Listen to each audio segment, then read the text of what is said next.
Hi everyone, this is Kirk Simpson with Atlanta Carnivorous Gardens.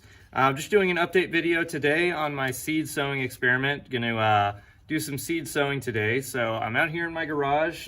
Pardon the mess. Winter is a very busy time for a lot of transplanting and dividing, so there's a lot going on here in the garage. But I've got another 25 packets of seed to sow. Today is December 29th. Usually I try to get this done a little bit earlier.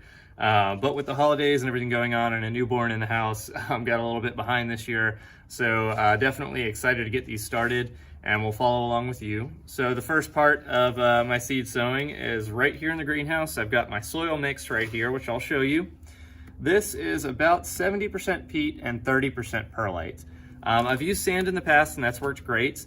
But sand does require a little bit more frequent transplanting, and I'm going to be doing more fertilizing with this. So I wanted something that drains a little bit easier, a little bit more aerated. So I'm swapping over for perlite this year. You can definitely use sand if that's what's available to you. Perlite works great. There's a lot of other things you can also use. I've heard people using vermiculite, and that works well.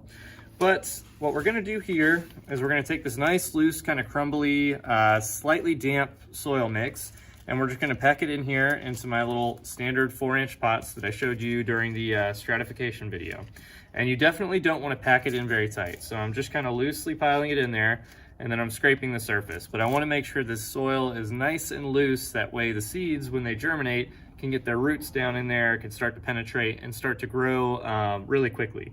So you definitely don't want to pack it in here. When you add water, your soil level is going to come down a little bit, which is actually a good thing. It allows you to do more frequent fertilizing and allows water to drain through, and you get that air flowing up through the soil, which is very good for your seedlings. So this is exactly what you're looking for. We're gonna fill 25 of these, and then we're gonna sow them all at once. I find it's best to do these all in batches. So I fill all my pots, and I get all my seeds, and then I do all my seeds at once, and I put them under the lights here. This year I am gonna be using heating mats as well. I'm in an uninsulated garage out here. It can get to about 45 degrees Fahrenheit if it's cold outside, which may not sound cold, but Sarracenia definitely appreciate heat for germination, so it helps a little bit. So I'm using heating mats. I'm going to be using a humidity dome and in my standard 10-20 trays, but I'm going to walk you through all of that later in the video. For now, this is what you're looking for if you're filling your pots and you're ready to sow.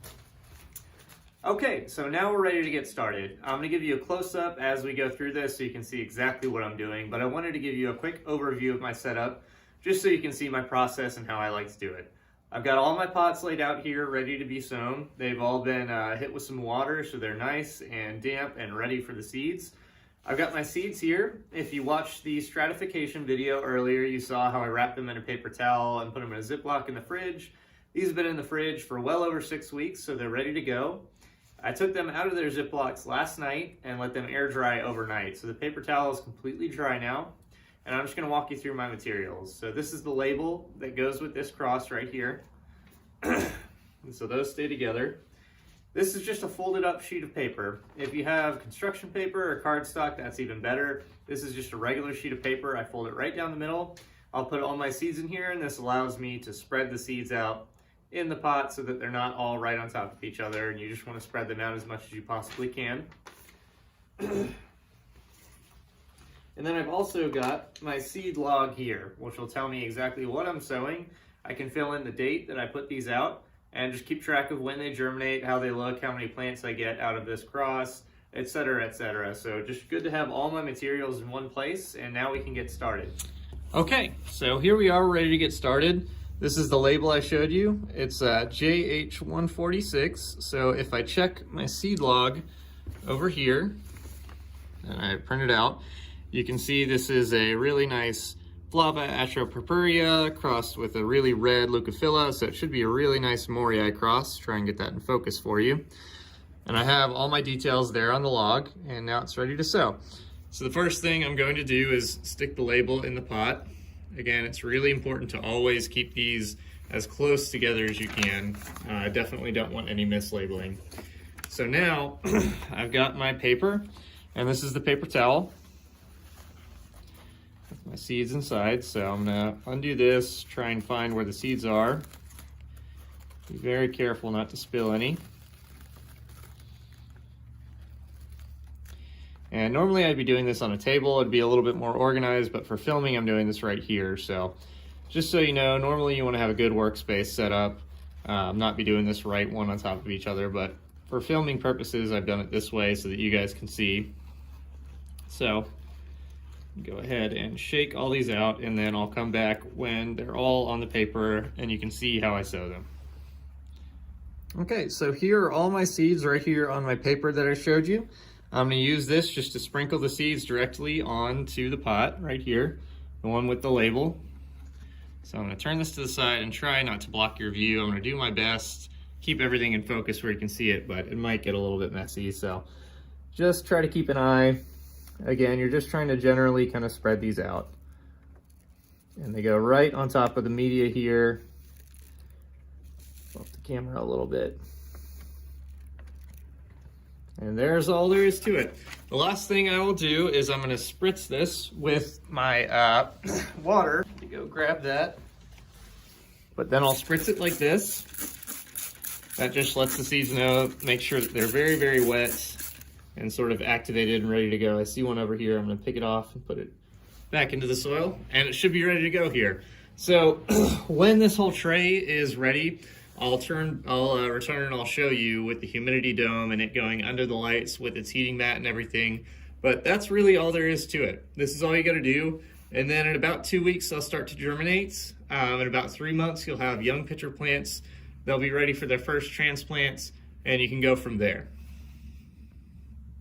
Okay, so now I've got all of these pots sown. You can see some of the seeds there on top. I sprayed them all with the water. That's a really helpful step, I find, in softening the seed coat and getting them off to a good start. Sometimes you'll sow seeds and it'll take a little while and you'll be wondering why they're not germinating. If you ever get to that point, definitely give them a spritz of water with a fine mist just to not disturb them too much. You can see I tried to spread out the seeds as much as possible on the surface. They don't have to be perfect. They don't have to be completely spread out. You will be transplanting these relatively quickly. So don't worry if some of them are a little bit clustered, but you want to spread them out as much as you can. So the next thing that I'm going to do is show you my humidity domes that I use. So for this one, I'm using these tall humidity domes. You can get them at hydroponic stores. You can get them online. They have vents on both sides and on the top, which is helpful in letting some of the air flow through. You do want it to be really humid while they're germinating, and then kind of slowly wean them off of that once they germinate. So the vents are helpful to reduce algae growth and keeping things stagnant in there. You definitely want to have some airflow, but you fill up your tray here, you put your humidity dome on, and then I'll put them under the lights and I'll show you that. And then I'll show you some seeds that I sowed about a month ago and show you kind of where they're at. All right, and here they are under the lights. You can see, I think I have, let's see, 6 T5 high output lights here. I've been slowly switching over to LEDs, but I'm using my T5s while I still have them to help with germinating. They do great with that. So these are T5 high output fluorescent fixtures if you're looking for that. I've got it under my humidity dome here with the vents open, and I've got it on a seedling heating mat you can see here. These are just kind of ones that I get on Amazon. I think they're around 10 bucks a pop. They're really not that expensive. And like I said, it gets pretty cool in here. Sarracenia seedlings are actually hardy even to frost, so it's really not that big a deal if they get a little bit cold while they're growing. But during germination, I like to keep them nice and warm, and the heating tray definitely helps with humidity and keeping them warm. I've got about 1.5 inches of water in here, and that's probably more water than I usually use. I just wanted to make sure that this growing media gets a good soak and gets really, really nice and damp while they're germinating. And if you look over here, and it's a really tight squeeze under here, so I'm not going to be able to lift the dome or anything, but I can show you. These are some seedlings I started, let's see, about a month ago, so they're still popping up. This is really when they get going, so some of it you won't see quite as many seedlings as others, but they're still popping up, and this is really a stage where you start to get really high germination. So hopefully you can see in there. They're just starting, about a month old. First pitcher's coming up.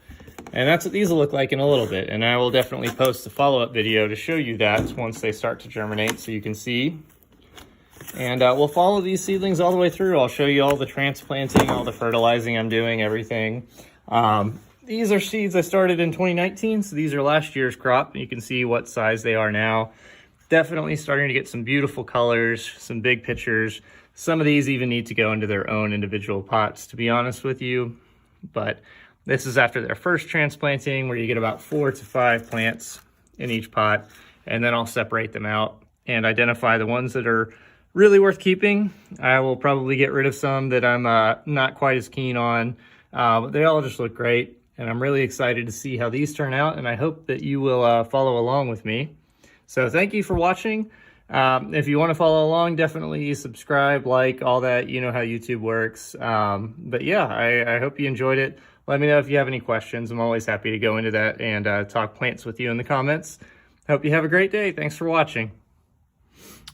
Okay, so we are back in the garage. It's January 29th. As I mentioned, life got a little bit busy when I was sowing my seeds there. So I haven't posted this video yet, but it's a good opportunity to actually show you what germination looks like. So the trays have been moved down here for space reasons, actually. Nice low shelf down here with the same kind of lighting.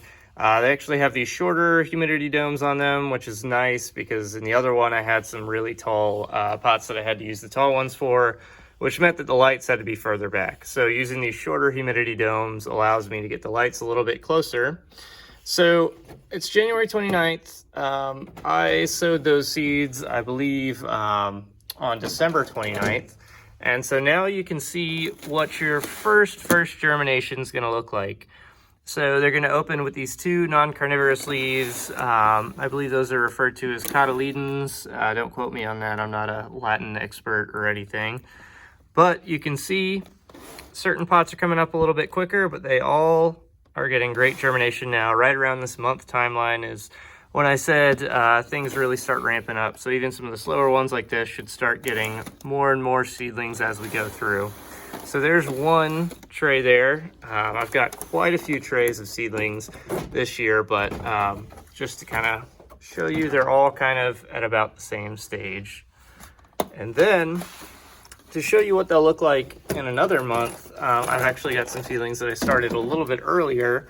So these were started, I believe, towards the beginning of January, December, rather than the end like these seedlings.